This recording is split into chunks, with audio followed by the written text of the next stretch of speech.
साईं तेरे चरणों में कोटि प्रणाम।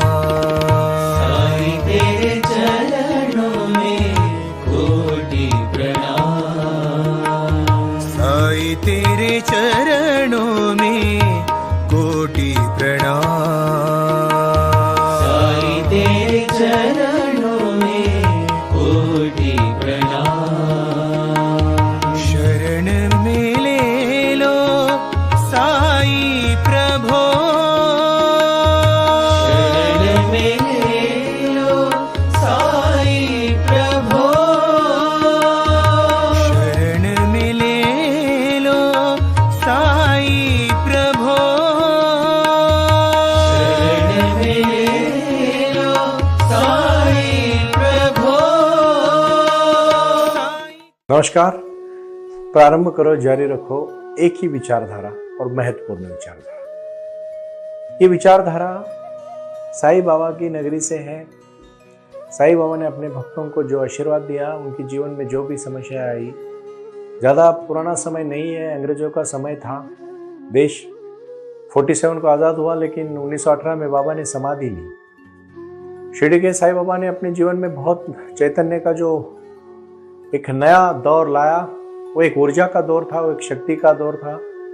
दीन दलित गौर गरीब लोगों के पीड़ा दूर करने का वो समय था। और सबका मालिक एक, मानवता ही धर्म है। और मैं इंसान को मानता हूँ और इंसान में ही भगवान बसता है, आत्मा बसता है। आत्मा और परमात्मा की बातें से ज़्यादा बाबा ने अपने व्यवहार से, अपने निजी कार्य से जीवन की दिशा दी।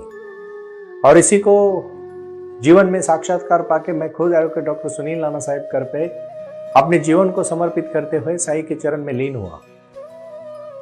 बाबा ने मुझे आशीर्वाद दिया, दृष्टांत दिया, और मैं लगातार पिछले 7 महीने से लगातार साईं वाणी को जब मैं कर रहा हूँ, लोगों में जा रहा हूँ, लोगों को मिल रहा हूँ, लोगों की जीवन की समस्याओं को हल करने का जो मुझे सौभाग्य मिल रहा है, और जो ज्ञान मैं आप सबके सामने नहीं बल्कि छोटा सी ज्ञान की जो ज्योत, तमसो माँ ज्योतिर्गमय, जो ज्योत जलाना चाहता हूँ, वो ज्योत एक ज्ञान की ज्योत है।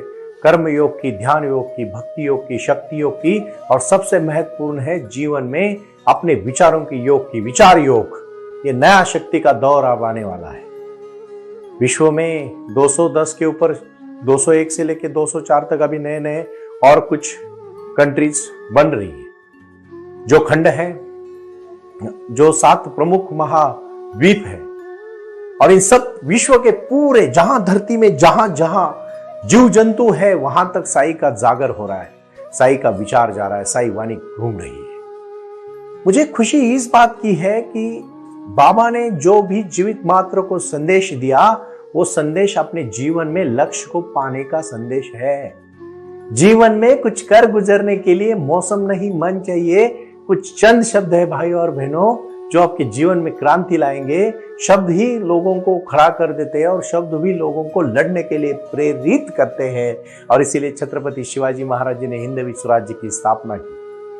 अमेरिका जो 1929 में जब वहां महामंदी फैली, उसके बाद जो प्रेसिडेंट बने फ्रैंकलिन डी रूजवेल्ट, उन्होंने इकोनॉमिक रिवॉल्यूशन लाया।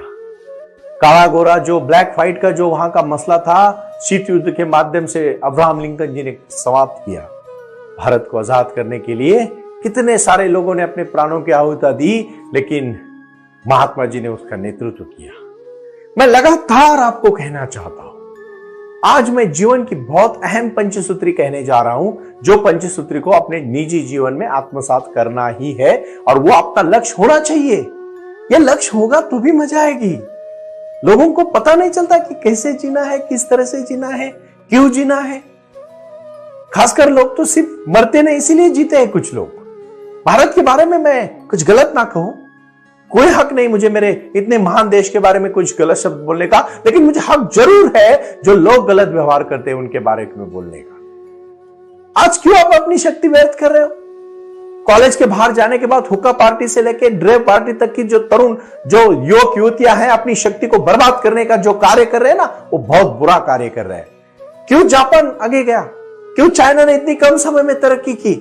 क्यों आज साउथ कोरिया की जो आप तरक्की देखोगे तो आप हड़बड़ा जाओगे? क्यों हमारे देश में क्यों हम नहीं कर सकते? हमने की, लेकिन हमने अभी तक उतनी नहीं की, क्योंकि महात्मा जी ने कहा था आज भी 80% भारत 70% भारत गांव में बसता है। जब गांव गांव में तरक्की होगी, जब लोगों में प्रगति होगी, उनमें उत्साह आएगा, उनके प्रेरणा आएगी, वो प्रेरणा देने का कार्य मैं साई वाणी के माध्यम से कर रहा हूं। लेकिन उसके लिए थोड़ा सजग बनना पड़ेगा। मेरे पिताजी खेती करते हैं और जब मैं उनको देखता हूं कभी शांत नहीं बैठते, कंटिन्यूअस हमेशा वो कार्य करते रहते हैं। फसल निकालेंगे, फिर से जमीन की मशागत करने लगेंगे, फिर आगे की तैयारी करेंगे। जीवन है, एक श्रृंखला मैंने देखी, उनका एक डिसिप्लिन मैंने देखा लाइफ में। मेरे ग्रैंडफादर 105 साल जिए, उनका जीवन देखा। सुबह 9 बजे वो खाना खाते थे, 9:30 बजे काम पे चले जाते थे, 4 साढ़े 4 बजे काम खत्म करके आते थे, शाम को 6 साढ़े 6 बजे खाना खाते थे, 7 साढ़े 7 8 बजे अपने थोड़ा गपशप करके 8:30 बजे सो जाते थे, सुबह 7 6 बजे उठ के अपने कार्य को शुरुआत करते थे। एक दिनचर्या बनाई थी मैंने मेरे पूरे जीवन में। जो भी उनका मुझे सहवास मिला, 1982 में मैं बॉर्न हूं, उनके बाद पहले 3-4 साल छोड़िए, जैसे मुझे समझ आई तब से मेरे ग्रैंडफादर का जो मुझे 2014 तक, मतलब 82, 92, 2002, 2014, 40 साल का जो मुझे मेरे ग्रैंडफादर का जो सहवास मिला, वो मेरे जीवन में अनमोल था। मैंने उनको मेरी आंखों से देखा, उनके व्यवहार देखे, उनका रहन सहन देखा। साईं बाबा ने यही तो कहा है, ज्वाइंट फैमिली, पूरे माँ बाप, ग्रैंडफादर, ग्रैंडमदर, भाई बहन, चचेरा भाई बहन, सबका व्यवहार मिल बाल के रहोगे ना भाइयों बहनों, जीवन खुशहाली से है। बगीचा में बहुत प्रकार के फूल होते हैं और उसमें कोई ऐसे फूल होते हैं ना अलग अलग प्रकार के, और सब फूल मिलके बगीचा बनता है। यही तो जीवन है। आप अकेले चलोगे कहीं नहीं पहुंचोगे, क्या फायदा। मैं आज सबको शुक्रगुजार करके एक आशीर्वाद देना चाहता हूं, और वो है सबको साथ लेके चलो, सबका विकास हमारा विकास। श्रद्धा सबूरी, प्रारंभ करो, जारी रखो, सबका मालिक एक। इन्हीं जीवन में बाबा के जीवन की एक कहानी है छोटी सी, मैं समझाना चाहूंगा। उस समय अंग्रेज लोगों का राज्य था और अंग्रेज कुछ चिने गुने लोगों को हाथ में पकड़ के गांव में हमेशा झगड़ा रखते थे। और बाबा वैद्य का काम बाबा ने सीखा।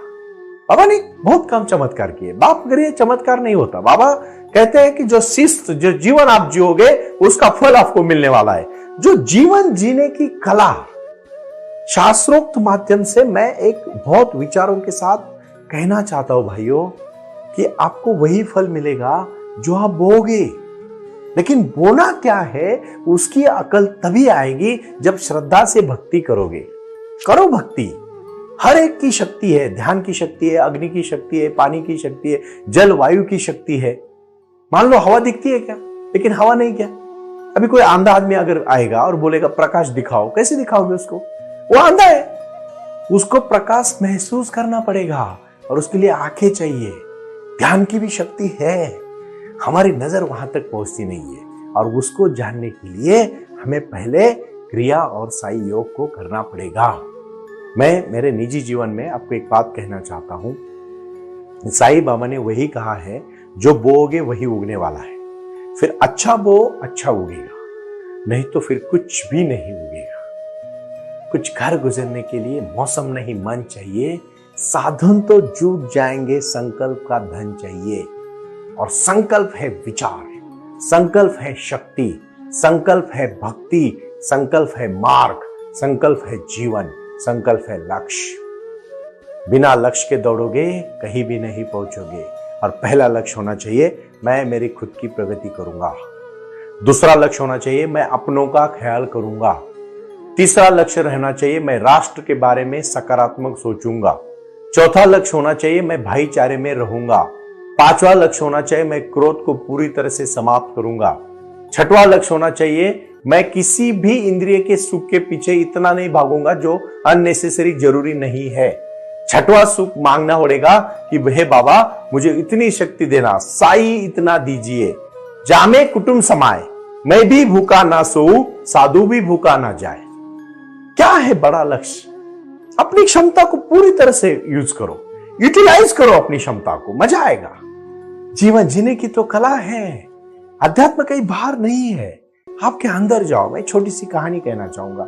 ये बहुत बड़ी संत हुई राबिया नाम की, और उसके बाद हफीज नाम का एक यूनानी फकीर आता था, और राबिया को और उसके साथ जब वो दोनों बोलते थे तो वार्तालाप करते थे, तो हफीज कहता था राबिया घर में बैठ बैठ के थक चुके हैं, चलो जरा थोड़ा बाहर घूम के आते हैं। तो राबिया ने कहा घर में बैठना ही नहीं चाहता तू, हर कोई बाहर जाना चाहता है। अपना घर कौन सा है पता है शरीर में? ध्यान घर है, ध्यान। और मेरा हर एक शब्द उसी के लिए है। जिस दिन उसका एहसास होगा उस दिन भाई और बहनों आप जिंदगी में सफल हो पाओगे। और इसीलिए साई वाणी आप सबके लिए, आप सबकी मेहनत के लिए, लगन के लिए, सच्चाई के लिए, प्यार के लिए, अपनेपन के लिए, शक्ति के लिए एक साई वाणी का जो न्योता मैं आपको दे रहा हूं, आओ जुड़ो। साई वाणी ये ऐप है, अभी डाउनलोड करो। एंड्रॉयड ऐप है, अभी एप्पल का ऐप कुछ दिन में आएगा। दूसरी मैं कहना चाहूंगा saiwanitrust.org, और तीसरा मैं कहूंगा saiwani.org। इसी के माध्यम से जुड़ने से आपके जीवन में क्रांति होगी। बहुत सारे लोग जुड़ रहे हैं। ये क्रांति करने का जो एक जीवन का बहुत महत्वपूर्ण पहलू है, मानसिक स्थिति को कैसे बरकरार रखे, मन की अवस्था को किस तरह से स्थिर रखे। और तीसरा और बहुत उसका ही उप प्रश्न है, कभी कभी हम बहुत ही गुस्से में आ जाते हैं, उस समय हम खुद को कंट्रोल कैसे करें। देखो गुस्सा आना एक नॉर्मल बात है, अगर गुस्सा ही नहीं आएगा तो मैं उस आदमी के प्रति मुझे शक है, बट गुस्से को किस तरह से मोड़ करता है वो इंसान, उसके ऊपर जीवन है। अगर आप चाहोगे कि मैं बहुत शांत हूं, शांत हूं, शांत हूं, शांति रहता है, गुस्सा आने दो, लेकिन गुस्से को पॉजिटिव तौर पर लेके आओ। दूसरों को गाली देने में नहीं, दूसरों को झगड़ा करने में नहीं, किसी का खून करने में नहीं, किसी को मारने पीटने में भी नहीं, किसी के लिए बुरा सोचने में भी नहीं। कामा देखो सबसे बड़ी बात है, क्रोधात भवति सम्मोह, सम्मोहात स्मृति विभ्रम, स्मृति भ्रंशात बुद्धिनाशो, बुद्धिनाशात प्रणश्यति। ये बुद्धि नाश करती है ये गुस्सा। तो इसीलिए फिर मेडिटेशन, मतलब आज का कुल मिला के जो प्रश्न पूछा गया है कि हम हमारे जीवन में हमेशा स्थिर कैसे रहे, सिर्फ और सिर्फ पंचसूत्री को आत्मसात करो। मैं गारंटी आपको देता हूं स्थिर रहने की, क्योंकि साईं बाबा ने कहा है, आओ मेरे भक्तों, गांव में भाईचारे के साथ रहो, सबका मालिक है अल्लाह। अल्लाह भला करे, राम जी भला करे, यही उनके शब्द होते। वो कभी अल्लाह बोलते थे, कभी राम बोलते थे, क्योंकि एक ही था उनकी नजर में। परमात्मा कोई अलग नहीं है। आप निकालो किसी का भी खून, मैं नहीं कहता गलत। देखो कोई भी समाज हो, उसमें जो गलत लोग काम करते हैं ना, वो गलत ही है। चाहे वो हिंदू हो, चाहे वो मुस्लिम हो, चाहे वो क्रिश्चियन हो, चाहे वो जैन हो, चाहे वो कोई भी हो, जो गलत काम करते हो। कौन से धर्म ने कहा गलत करने के लिए? किसी ने भी नहीं कहा। जो इन्होंने अपना आधा ज्ञान बांट के दिखाने का जो प्रयास कर रहे हैं, इसलिए भगवान कृष्ण ने गीता में कहा है कि उठ अर्जुन, तू सत्य के साथ लड़ रहा है, तू सच्चाई के लिए लड़ रहा है। एक पग जमीन भी नहीं देने का कौरवों ने जब कहा पांडवों को, तब भगवान कृष्ण ने कहा अगर देते नहीं ना तो छीन के लेना पड़ेगा। और फिर युद्ध हुआ। अगर उसी समय 5 गांव 5 पांडवों को दे देते तो क्यों युद्ध होता? आज भी अपने जीवन में बहुत सारे लोगों को मैं वकालत जब करता हूं, देखता हूं समस्याएं, तो ये इसीलिए हो रही है कि कोई लोग गलत फैसला लेते हैं लाइफ में। अपना ही सही है, दूसरा कोई नहीं, किसी को कुछ अकल ही नहीं, मुझे ही सब अकल है। इस आविर्भाव में जीने वाले लोगों को मैं एक बात साईं बाबा ने कही हुई कहना चाहता हूं, बाबा सबको मिल बांट के, चावड़ी से लेके मस्जिद तक और मस्जिद से लेके चावड़ी तक का जो प्रवास था बाबा का हर दिन, वो इसीलिए था, आओ एक थाली में खाना खाओ, प्यार से रहो, ये इतना बड़ा विश्व है, उसमें अपने जीवन में एक आनंद से जीने की कला सीखो। और वो साईं वाणी दे रही है। आज का दूसरा महत्वपूर्ण प्रश्न था, हमेशा स्थिर कैसे रहे? बिल्कुल रह सकते हैं, बिल्कुल भी रह सकते हैं। मैं दावे के साथ कह सकता हूं, अगर आपको वो आदत लग गई मेडिटेशन की, तो वो इतनी सुख शांति से भरी हुई आदत है कि आपको हमेशा स्टेबल रहने का काम करेगी। एक बार आगे चले गए भाइयों बहनों, वापस आने की जरूरत नहीं है, इसको मैं विश्वास के साथ कह सकता हूं। और तीसरा और महत्वपूर्ण कि गुस्सा गलत है या सही है? बिल्कुल गलत है, सही तो हो ही नहीं सकता। लेकिन वो दबाना भी गलत है, उसको सही मोड़ पे लाना ही सही है। इसी को जीवन कहते हैं। पिछले बारे में सब बोल सकते हैं, कल का पन्ना सबके लिए कोरा है, भूल जाओ कुछ चीजें अगर गलत हुई होगी तो। नई जिंदगी शुरू करो, नया लाइफ है।